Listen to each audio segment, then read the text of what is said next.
Olá pessoal, bem-vindos a mais um Música e Sociedade Entrevista.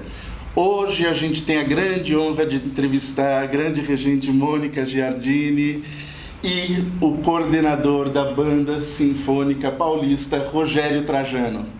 Bem-vindo, Mônica, é um prazer tê-la aqui conosco. Bem-vindo, Rogério. Muito obrigado pela participação conosco. Nós é que agradecemos o convite. É uma honra estar aqui com você. Obrigado. Mônica, eu gostaria de começar com você perguntando assim diretamente: o que é uma banda sinfônica? Banda sinfônica é um grupo formado basicamente por instrumentos de sopros e percussão.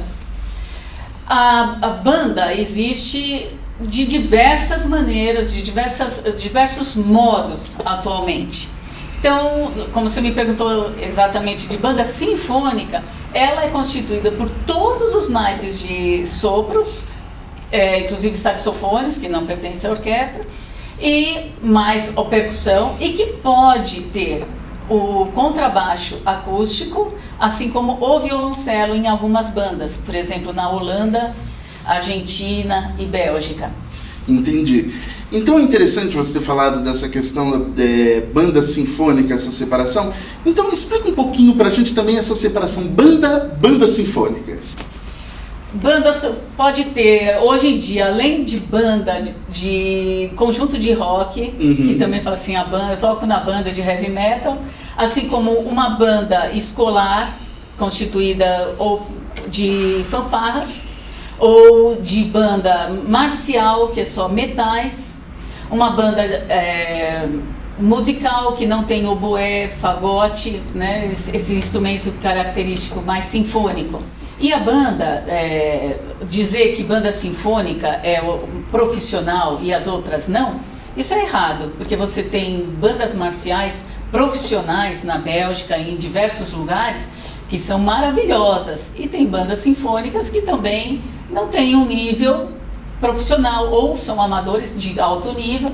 Então isso é relativo, que às vezes as pessoas rotulam, né, que é inferior, uma fanfarra pode ser inferior que uma banda. Não, você vê em concursos de bandas e fanfarras com nível superior a muita banda sinfônica. E qual que é a história da banda sinfônica? Ela tem a ver com a história das fanfarras? Como que isso se deu? Olha, a história da banda é super complexa, mas eu posso te dividir em 5 fases marcantes e distintas. A primeira fase, que a gente pode chamar que foi toda a base de instrumentos medievais até o Renascimento, onde começa a surgir a fabricação de novos instrumentos. E em famílias depois, né, que você tinha vários tamanhos de trompetes, vários tamanhos de trombones, aí numa outra fase que começa a juntar o trompete com o trombone. A segunda, isso não só eu, mas no livro do David Whitwell, que fala sobre a história concisa da música de sopros, ele põe a segunda fase como a criação do oboísten. O que era esse oboísten? Ela foi criada na corte do Luís XIV, na França, com o Legrand Obois do rei. Isso é muito importante na história da música, mas que eu acredito pertencer à história da banda, porque é uma banda de oboé e fagote, que seria obois, né, e sac-bout, seria, entre aspas, um oboé e fagote, né? Então essa fase foi uma fase importante também, que a França era a vertente principal na Europa.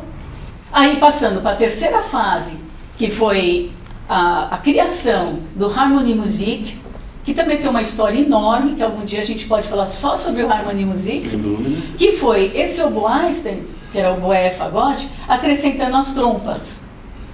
E da evolução do Harmonie Musik, que inclusive passou para a orquestra clássica esse naipe, né, como sendo o par de 2 oboés, 2 fagotes, 2 clarinetes, né, e 2 trompas, que fez parte desse coro importante da orquestra clássica, né. Bom, mas continuando na nossa próxima fase, a quarta fase, que muita gente diz que a banda começou a partir daí, a banda moderna, foi a partir da Revolução Francesa. Essa parte da Revolução Francesa, se você for analisar assim, filosoficamente, a gente tinha no período da corte de Luís XIV, tudo isso, você parar para pensar, o oboé era tido como o rei da banda do oboísta. Quando chega a Revolução Francesa, com um instrumento novo, o clarinete, a gente começa a ver que, se você analisar, a banda passou a ter os clarinetes como a voz principal e numa quantidade grande. Até a Revolução Francesa, a banda não passava de 12 integrantes. E a partir daí, você vai ver que tem bandas com 45 músicos, um monte de clarinetes. Por isso que alguns chamam que seria o início da banda moderna, né?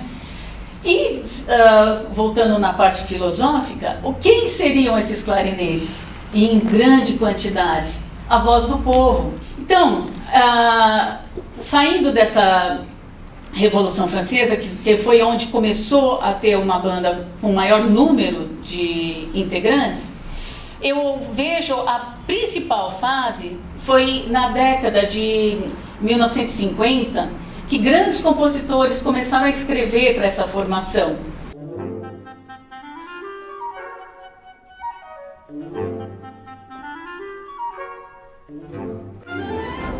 Um fato muito importante, que para mim essa é a quinta fase, foi quando o Frédéric Fennell criou a Eastman Wind Ensemble. Ele queria mostrar que a música séria também poderia ser tocada por uma banda, que até então muita gente só achava que a banda tinha função de tocar música ligeira, né? E ele fez o quê? Ele falou assim, a Sinfonia de Sopros do Stravinsky só não tem sopros. Então, por que ela é tocada só pelos instrumentistas de sopros da orquestra e não da banda?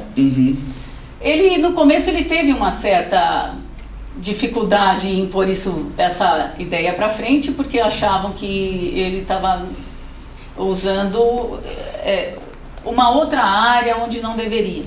Mas ele insistindo nisso, ele começou a provar que a banda tem condições sim de fazer música séria.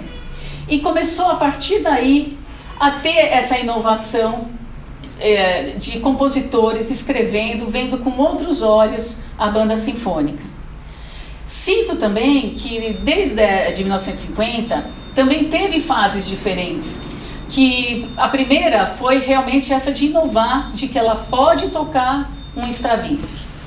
A segunda foi essa transição, mas quais são os instrumentos que pertencem à banda sinfônica? Que até hoje ainda estamos decidindo, né? Qual é a real formação da banda sinfônica. Depois foi a época passada, olha, isso a primeira década de 50 foi a inovação. A segunda década ainda em transição, em querer saber a instrumentação. A terceira década de 70 foi a criação de repertório, a busca pelo repertório moderno para a banda sinfônica. E a partir de 1980 que se começou a divulgar para o mundo inteiro a internacionalização mundial da banda sinfônica como um grupo mais sério. E eu acredito que chegamos até onde nós estamos no momento, que é ainda afirmar qual é a real formação da banda sinfônica, qual é o nosso repertório, porque o repertório da banda é extremamente eclético. O público pode ouvir o que quiser sem preconceito. Ele pode ouvir uma música clássica, uma transcrição de ópera, que ela sempre fez muito bem, né? As grandes aberturas de ópera ela sempre desenvolveu super bem. E pode tocar música popular, música de filme. Ela pode fazer o que quiser, que o público está lá, né? Então a gente precisa ainda ver o caminho que ela vai seguir. E aí acabamos chegando na era da banda sinfônica paulista, né? Acabamos entrando na fase em que a banda sinfônica aparece, essa internacionalização, né, que você me disse. E aí eu pergunto para você, Rogério, qual é a história particular da Banda Sinfônica Paulista? A Banda Sinfônica Paulista, ela se formou em 2014. É um convite entre os músicos, maestros, compositores que se reúnem para fazer música e divulgar a música brasileira.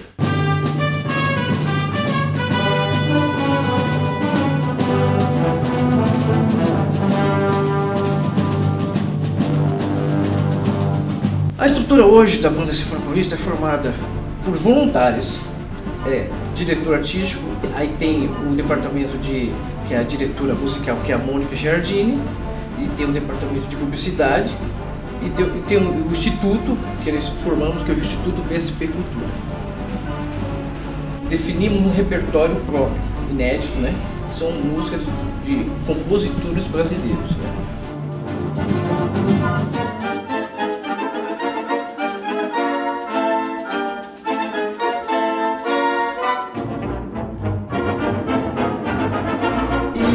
Rogério, Mônica, como foi essa aproximação de vocês? Como vocês se encontraram? Eu já conheço a Mônica há muitos anos, né? É músico que hoje tocam na Banda Sinfônica Paulista, conhece o trabalho da Mônica e é uma revolucionária no projeto de questão de bandas, né? Uhum. Então, convidar a Mônica seria o quê? Trazer uma inovação para a Banda Sinfônica Paulista. E quando eu convidei, ela automaticamente aceitou o projeto porque ela é desafiadora, gosta de projetos novos, vê conceitos novos, vê a banda alavancar. E para você, como foi essa experiência de chegar na Banda Sinfônica Paulista? Foi muito interessante, porque vem a questão basicamente de ser voluntário de uma coisa que você é profissional naquilo, né? Então é um convite que a princípio me chocou, assim, mas eu vivo de música, eu só vivo disso, de trabalhar com banda sinfônica, e agora eu sou convidada a ser voluntária. Mas por outro lado, eu pensei e achei isso importante, porque a minha vida inteira eu me dediquei à banda sinfônica, me dediquei a mostrar o valor da banda. E quando você vê que existem pessoas que querem tocar na banda e não têm oportunidade de tocar num grupo profissional, e são profissionais, e aí você começa a falar assim, vale a pena investir, porque é a hora da gente estar mostrando que a banda evoluiu. Mônica, Rogério, como é que se dá a escolha desse repertório? Você falou, né, de compositores brasileiros e tal, mas como se faz essa seleção de buscar o público, entender o anseio do público também com o repertório da banda? Como que se coloca isso para vocês? Eu vejo da seguinte maneira: a banda é um conjunto tão novo que as pessoas não sabem exatamente o que esperar. Então cabe a gente a mostrar todas essas vertentes e fazer com que o público escolha o que agrade a eles, né? E eu acho que a gente também não tem que se limitar a determinado assunto, ao determinado repertório, mas abrir possibilidades para novos compositores se expressar da maneira que quiser. Eu vejo que às vezes você espera que uma orquestra você componha nos moldes de uma orquestra sinfônica, tudo certinho. Quando vai inovar, senão nós vamos deixar um pouco mais popular. Mas muitas vezes as pessoas ainda não aceitam, porque espera já um repertório naqueles moldes. A banda você não tem uma expectativa do que você vai ouvir. A expectativa é de que vai ser música ligeira. Uhum. Né? Então, quando você apresenta uma música elaborada, uma música erudita, nova, o público, alguns realmente ainda têm dificuldades de entender, mas eles se adaptam e acham interessante. E vejo muito o público me falar: Mônica, sua orquestra é maravilhosa. Assim, mas eu não tenho uma orquestra, eu tenho uma banda sinfônica. Uhum. Nossa, mas não é uma orquestra? Quer dizer, eles veem a quantidade de gente tocando junto, como orquestra. Por isso que hoje ainda tudo, nós estamos em cima de um muro que não sabemos para que lado a gente vai. Então isso é o que é o bacana. Você tem todas as possibilidades. Então, quando eu falo que a banda sinfônica é a orquestra do século XXI, eu falo porque você tem toda a perspectiva para andar. Você não tem hoje, mas você tem futuro. Então, pelo que você diz, assim, a banda sinfônica, ela é muito interessante, muito importante, porque ela é não só aberta para o repertório, como ela também é uma porta de entrada para o público para uma outra música, para uma segunda possibilidade de ouvir e aí alcançar repertórios novos, né? Eu acho uma possibilidade para músicos que você tem um virtuosismo muito grande, porque os instrumentos de hoje é extremamente moderno. Então você tem recursos para você tocar, que você se desenvolve numa banda sinfônica, você usa todos esses recursos. E o compositor também, ele tem ferramentas muito mais modernas que ele pode usar. E para você, Rogério, como que é essa busca de público? Nós temos trabalhado uma forma de divulgação, tem um departamento de publicidade, né, que divulga todos os nossos trabalhos, divulga no YouTube.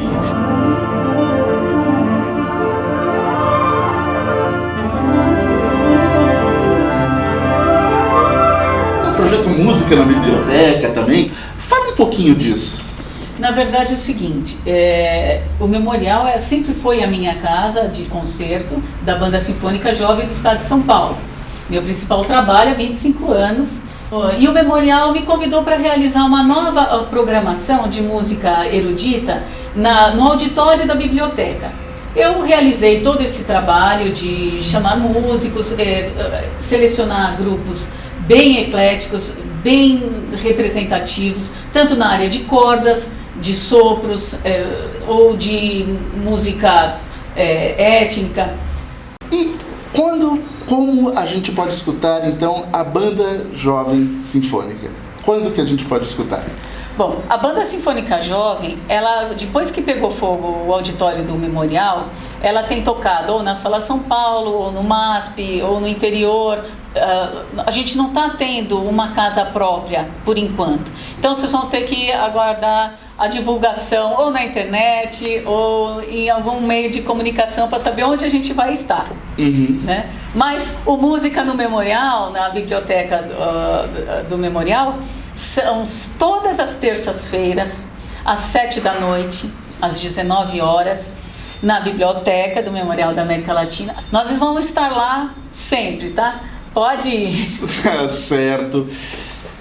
Gente, queria agradecer muito a Mônica Giardini e Rogério Trajano, agradecer por essa entrevista, agradecer ao Instituto de Artes pelo apoio à realização desse projeto Música e Sociedade em Entrevistas, agradecer aos professores do Instituto, à direção do Instituto que nos auxilia nessa produção.